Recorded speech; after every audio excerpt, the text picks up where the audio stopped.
Le monde ne tourne pas rond. Avec l'insolite, Geoffrey vous le prouve.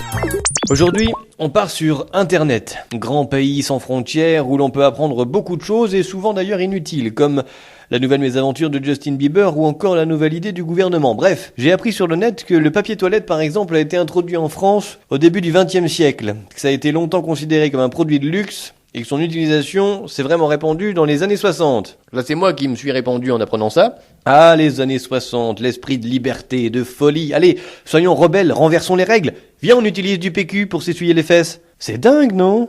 Un produit de luxe. Les gars, c'est du papier. Je veux dire, si tu utilises pas du PQ, tu utilises quoi ? Du journal pour t'essuyer. Bon, le journal, c'est quoi ? Du papier, ben voilà.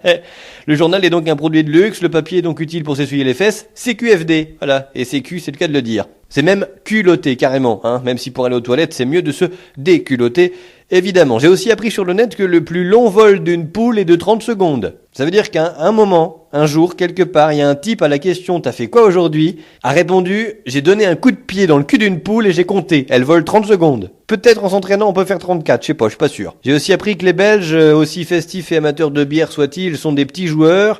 Aux États-Unis, dans le Kentucky, on est considéré sobre tant qu'on n'est pas par terre. Et je sais aussi maintenant qu'une fourmi complètement bourrée tombe toujours sur son côté droit. Oui, là aussi, ça veut dire qu'il y a un type, pendant toute sa journée, il a fait boire une fourmi pour voir de quel côté elle tombait, et ce, plusieurs fois de suite. Je ne sais pas ce qui est le plus inquiétant, de savoir tout ça, ou le fait qu'on sache tout ça. Bref, j'ai éteint l'ordi.